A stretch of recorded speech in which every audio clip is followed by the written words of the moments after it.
Hello दोस्तों, स्वागत है आपका टारगेट विथ रजिस्टर क्लास में। लेके आए हैं ज्योग्राफी का मोस्ट इम्पोर्टेंट 20 एमसीक्यू, जिसमें टॉपिक होगा प्राकृतिक आपदाएं, वर्षा और मिट्टियों से भी कुछ प्रश्न इसमें डाले गए हैं। प्रश्नों की संख्या रोज की तरह 20 होगी। और आपसे रिक्वेस्ट, अगर आपने हमारे चैनल को सब्सक्राइब नहीं किया तो प्लीज़ चैनल को करें सब्सक्राइब और दोस्तों में शेयर कर दें, बेल आइकन को प्रेस कर लें। ठीक है, चलते हैं पहले प्रश्न की ओर। भारत का निम्नलिखित में से कौन सा क्षेत्र उच्च तीव्रता की भूकंपीय क्षेत्र में नहीं आता? ठीक है, क्षेत्र में नहीं आता। Option A Uttarakhand, option B Karnataka पठार, option C Kutch, option D Himachal Pradesh. और इसका राइट आंसर है ऑप्शन बी कर्नाटक। ठीक है, कर्नाटक पठार उच्च तीव्रता की भूकंपीय क्षेत्र में या फिर मेखला में नहीं आता है। बाकी उत्तराखंड, कच्छ और हिमाचल प्रदेश ये तीनों आते हैं। और तीनों को 5वें जोन में रखा गया, 5th जोन में डाला गया। 4 जोन में, टोटल पूरे भारत को 4 जोन में विभाजित किया गया, सेकेंड, थर्ड, फोर्थ और फिफ्थ। ठीक है, जिसमें 5 का मतलब होगा सबसे ज्यादा यानी अति प्रचंड तीव्रता वाला क्षेत्र, और उससे कम, फिर उससे कम, ये सबसे कम अल्प तीव्रता वाला क्षेत्र।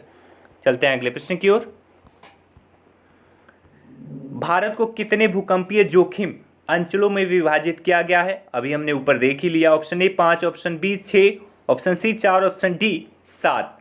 और इसका राइट आंसर है ऑप्शन सी 4। अभी हमने ऊपर बताया कि 4 जोनों में भारत के भूकंपीय क्षेत्रीय मानचित्र का नवीनतम संस्करण 2002 में पेश किया गया था। और इसमें भारत के भू क्षेत्र को भूकंप प्रवणता की दृष्टि से 4 जोनों में बांटा गया है। अभी मैंने ऊपर बताया सेकेंड, थर्ड, फोर्थ और फिफ्थ, यानी अल्प तीव्रता, मध्यम तीव्रता, गहन तीव्रता और अति प्रचंड तीव्रता।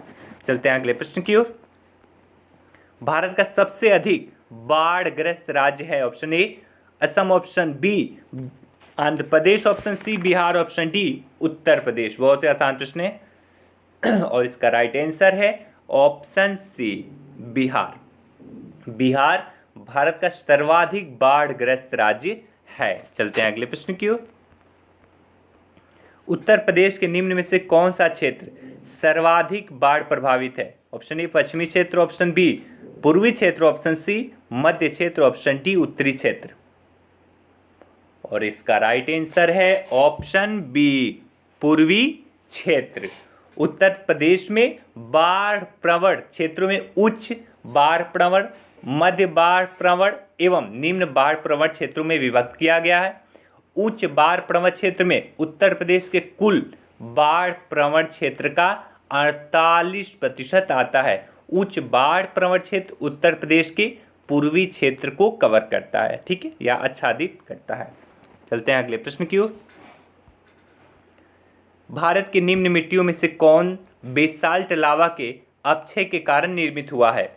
ऑप्शन ए जलोढ़ मिट्टियां, ऑप्शन बी लेटेराइल मिट्टियां, ऑप्शन सी लाल मिट्टियां, ऑप्शन डी रेगुर मिट्टियां। और इसका राइट आंसर है ऑप्शन डी रेगुर मिट्टियां। भारत में रेगुर मिट्टियों का निर्माण बेसाल्ट लावा के अपक्षय के कारण हुआ है। इसे काली मिट्टी भी कहते हैं, याद रखिएगा, रेगुर मिट्टी को ही काली मिट्टी कहते हैं। चलते हैं अगले प्रश्न की ओर। कथन ए दक्षिणी टाइप की रेगड़ मिट्टियां काली होती हैं, कारण उनमें ह्यूमस प्रचुर मात्रा में होता है। नीचे दिए गए कूट से सही उत्तर चुनिए। ऑप्शन ए आर दोनों सही हैं तथा आर ए की सही व्याख्या है। ऑप्शन बी ए आर दोनों सही हैं, आर ए की सही व्याख्या नहीं है। ऑप्शन सी ए सही है किंतु आर गलत है। ऑप्शन डी ए गलत है किंतु आर सही है। और इसका राइट आंसर है ऑप्शन सी ए सही है परंतु आर गलत है। ठीक है, दक्कन ट्राइब की काली मिट्टी को रेगड़ या रेगुर के नाम से भी जाना जाता है। यह कपास की खेती के लिए अत्यधिक उपयुक्त होती है। इनमें लोहा, चूना, calcium, potash, aluminium, magnesium carbonate की अधिकता और नाइट्रोजन, फास्फोरस और जैविक पदार्थों की कमी पाई जाती है। ठीक है, अतः कथन ए सही है और आर है गलत। चलते हैं अगले प्रश्न की ओर। भारत की निम्नलिखित मिट्टियों में से कपास की खेती के लिए कौन सी सर्वाधिक उपयुक्त है? ऑप्शन ए रेगुर मिट्टी, ऑप्शन बी लेटराइल मिट्टी, ऑप्शन सी जलोढ़ या अलविलियल मिट्टी, ऑप्शन डी लाल मिट्टी। बहुत ही आसान प्रश्न अभी ऊपर हमने देखा और इसका राइट आंसर है ऑप्शन ए रेगुर मिट्टी। रेगुर मिट्टी कपास के लिए काफी उपयुक्त होती है, यानी सर्वाधिक उपयुक्त ये होती है। चलते हैं अगले प्रश्न की ओर। कथन काली मिट्टी कपास की खेती के लिए उपयुक्त है कारण उनमें जैव तत्व प्रचुर मात्रा में होता है। नीचे दिए गए कूट से सही उत्तर चुनिए। कूट ए आर दोनों सही है, आर ए की सही व्याख्या है। ए आर दोनों सही है परंतु आर ए की सही व्याख्या नहीं है। ए सही है परंतु आर गलत है। ऑप्शन डी ए गलत है परंतु आर है सही। और इसका राइट आंसर है ऑप्शन सी, ए सही है परंतु आर गलत है। ठीक है। काली मिट्टी में तीव्र जल धारण की क्षमता पाई जाती है। यह भीगने पर ठोस और चिपचिपी हो जाती है और सूखने पर आकुंचित एवं दरार युक्त हो जाती है, इसलिए इसे स्वतः जुताई वाली मिट्टी कहा जाता है। यह मिट्टी कपास की खेती के लिए सर्वाधिक उपयुक्त है। इस मिट्टी का रंग गहरा काला से हल्का काला और चेस्टनट की तरह होता है। सामान्यतः इसमें लोहा, चूना, calcium, potash, aluminium, magnesium carbonate की प्रचुरता पाई जाती है परंतु नाइट्रोजन, फास्फोरस और जैव पदार्थों की कमी पाई जाती है। चलते हैं अगले प्रश्न की ओर। देश की निम्नलिखित मिट्टियों में से किसे स्वतः या कृष्ण मिट्टी कहा जाता है? स्वतः कृष्ण मिट्टी कहा जाता है। ऑप्शन ए जलोढ़, ऑप्शन बी लेटराइल, ऑप्शन सी कपास की काली, ऑप्शन डी मरुस्थलीय मिट्टी। और इसका राइट आंसर है ऑप्शन सी। यही क्वेश्चन है, वो भी ऊपर हमने देखा था। कपास की काली मिट्टी, ठीक है, इसे स्वतः कृष्ण मिट्टी कहा जाता है। ठीक है। चलते हैं अगले प्रश्न की ओर। लावा मिट्टियां पाई जाती हैं। ऑप्शन ए छत्तीसगढ़ में, छत्तीसगढ़ मैदान में, ऑप्शन बी सरयू पार मैदान में, ऑप्शन सी मालवा पठार में, ऑप्शन डी शिलांग पठार में। और इसका राइट आंसर है ऑप्शन सी मालवा पठार में। पश्चिमी भारत की काली मिट्टी का निर्माण लावा से हुआ है, इसलिए इसे लावा मिट्टी भी कहते हैं। मालवा का पठार इसी दक्कन ट्रैप की काली मिट्टी क्षेत्र के अंतर्गत आता है। ठीक है। चलते हैं अगले प्रश्न की ओर। इस मृदा को सिंचाई की कम आवश्यकता होती है क्योंकि वह नमी रोक कर रखी है, वह कौन सी है? ऑप्शन ए लाल, ऑप्शन बी काली, option C laterite, option D जलोढ़। और इसका राइट आंसर है ऑप्शन बी काली मिट्टी।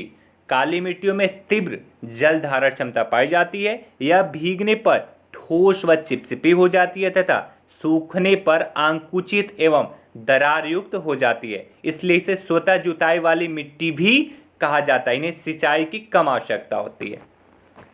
चलते हैं अगले प्रश्न की ओर। झारखंड में काली मिट्टी कहाँ पाई जाती है? ऑप्शन ए दामोदर घाटी प्रदेश में, ऑप्शन बी स्वर्ण रेखा नदी घाटी प्रदेश, ऑप्शन सी राजमहल पहाड़ी प्रदेश, ऑप्शन डी पलामू प्रदेश। और इसका राइट आंसर है ऑप्शन सी राजमहल पहाड़ी प्रदेश। ठीक है। राष्ट्रीय आपदा प्रबंधन की रिपोर्ट के अनुसार झारखंड में काली मिट्टी राजमहल क्षेत्र में पाई जाती है। चलते हैं अगले प्रश्न की ओर। निम्नलिखित कथनों में कौन सही है? ऑप्शन ए काली मिट्टी को स्थानीय भाषा में रेगुर कहा जाता है, ऑप्शन बी क्रिप्स के अनुसार रेगुर मिट्टी अनिवार्य रूप से एक परिपक्व मिट्टी होती है, ऑप्शन सी काली मिट्टी में आर्द्रता नमी धारण करने की क्षमता होती है, ऑप्शन डी काली मिट्टी हिमालय क्षेत्र में पाई जाती है। और इसका राइट आंसर है ऑप्शन डी काली मिट्टी हिमालय क्षेत्र में पाई जाती है। ये सेंटेंस है गलत। चलते हैं अगले प्रश्न की ओर। पश्चिम बंगाल की तुलना में आंध्र प्रदेश के शुद्ध रोपी क्षेत्र की उसके कुल क्षेत्रफल में प्रतिशतता कम है। कारण अधिकांश आंध्र प्रदेश की मृदा मखरला या लेटराइल प्रकार की है। कूट ए आर दोनों सही है तथा आर ए की सही व्याख्या है। ऑप्शन बी ए आर दोनों सही है किंतु आर ए की सही व्याख्या नहीं है। ऑप्शन सी ए सही किंतु आर है गलत। ऑप्शन डी ए गलत है किंतु आर सही है। और इसका राइट आंसर है ऑप्शन सी। ए सही है किंतु आर गलत है। ठीक है। पश्चिम बंगाल की तुलना में आंध्र प्रदेश की शुद्ध रोपी क्षेत्र की उसके कुल क्षेत्रफल में प्रतिशतता कम है। ठीक है। जबकि ये सेंटेंस जो कारण में है ये गलत है। चलते हैं अगले प्रश्न की ओर। लेटराइल मिट्टी मिलती है ऑप्शन ए उत्तर प्रदेश में, ऑप्शन बी हिमाचल प्रदेश में, ऑप्शन सी पंजाब में, ऑप्शन डी महाराष्ट्र में। और इसका राइट आंसर है ऑप्शन डी महाराष्ट्र में। लेटराइल मिट्टी भारत के 1.26 लाख वर्ग किमी क्षेत्र पर विस्तृत है। इसका सर्वाधिक विस्तार केरल राज्य यानी मालाबार तटीय प्रदेश में और इसके बाद महाराष्ट्र में है। चलते हैं, अगर यहाँ पे केरल होता तो केरल सही होता, लेकिन ऑप्शन में केरल नहीं है, इसलिए सेकंड नंबर पे महाराष्ट्र को हम लगाएंगे। चलते हैं अगले प्रश्न की ओर। निम्नलिखित कथनों में कौन लेटराइल मिट्टियों के लिए सही नहीं है? ऑप्शन ए वे आर्द्र अपक्षालित प्रदेशों की मिट्टियां हैं, ऑप्शन बी वे बहुत ही अपक्षालित मिट्टियां हैं, ऑप्शन सी उनकी उर्वरता कम होती है, ऑप्शन डी उनमें चूना प्रचुर मात्रा में पाया जाता है। और इसका राइट आंसर है ऑप्शन डी, उनमें चूना प्रचुर मात्रा में पाया जाता है।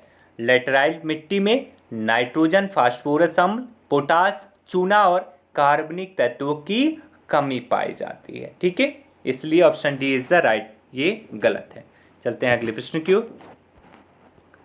भारत में निम्नलिखित में से कौन सा मृदा प्रारूप लोहे का अतिरेक होने के कारण अनुर्वर होता जा रहा है?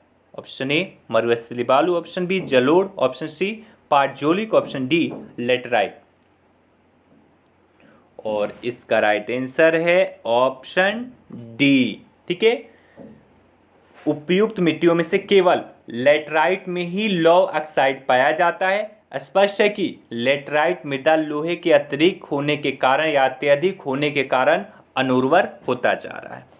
चलते हैं अगले प्रश्न की ओर। भारत में सबसे अधिक उपजाऊ मृदा कौन सी है? ऑप्शन ए लाल मृदा, ऑप्शन बी काली मृदा, ऑप्शन सी जलोढ़ मृदा, ऑप्शन डी चूनेदार मृदा। बहुत ही आसान प्रश्न है, सबको आंसर पता होगा। और इसका राइट आंसर है ऑप्शन सी जलोढ़ मृदा। जलोढ़ मृदा भारत की सबसे अधिक उपजाऊ मृदा है। इसमें नाइट्रोजन की मात्रा कम होती है। जलोढ़ मृदाएं मूलतः हिमालय के निक्षेपों से बनी हैं। चलते हैं अगले प्रश्न की ओर। भारत में सबसे बड़ा मिट्टी का वर्ग है। ऑप्शन ए लाल मिट्टी, ऑप्शन बी काली मिट्टी, ऑप्शन सी बलुई मिट्टी, ऑप्शन डी कछारी मिट्टी। और इसका राइट आंसर है ऑप्शन डी कछारी मिट्टी। कछारी मिट्टी जलोढ़ मिट्टी सर्वाधिक क्षेत्र में पाई जाने वाली महत्वपूर्ण मिट्टी है। कछारी मिट्टी को ही जलोढ़ मिट्टी कहते हैं। यह मिट्टी देश के 40% भागों के लगभग 15 लाख वर्ग किमी क्षेत्र में विस्तृत है। यह मिट्टी पंजाब से असम तक के विशाल मैदानी भाग के साथ साथ नर्मदा, ताप्ती, महानदी, गोदावरी, कृष्णा और कावेरी घाटियों में भी फैली हुई है। चलते हैं आखिरी प्रश्न की ओर। गंगा के मैदान की पुरानी कछारी मिट्टी कहलाती है। ऑप्शन ए भाबर, ऑप्शन बी बांगर, ऑप्शन सी खादर, ऑप्शन डी खुल्डोलाइट। और इसका राइट आंसर है ऑप्शन बी बांगर। ठीक है, गंगा मैदान की पुरानी कछारी मिट्टी को बांगर कहा जाता है। इनकी स्थिति बाढ़ की पहुंच से परे है, कुछ ऊंचाई पर होती है। बाढ़ की पहुंच से परे कुछ ऊंचाई पर होती है। इन मिट्टियों का रंग पीला रक्ताभ भूरा पाया जाता है। ये 20 प्रश्न महत्वपूर्ण थे जो एग्जाम में अक्सर पूछे जाते हैं। इनका फॉर्मेट चेंज हो सकता है, लेकिन क्वेश्चन यहाँ से जरूर उठाए जाते हैं। और कल का टॉपिक होगा भारत की मिट्टियाँ। और आप प्लीज़ जाते जाते वीडियो को कर दीजिएगा लाइक, शेयर कर दीजिएगा दोस्तों में। अगर आपने सब्सक्राइब नहीं किया तो प्लीज़ चैनल को कर लीजिएगा सब्सक्राइब, बेल आइकन को भी प्रेस कर लीजिएगा। ठीक है, आप हमारे Telegram channel target youth sir join कर सकते हैं और 9910471615 पे आप हमें कॉल कर सकते हैं या फिर व्हाट्सएप पर कुछ भी पूछ सकते हैं। Thank you so much, have a good day, love you all.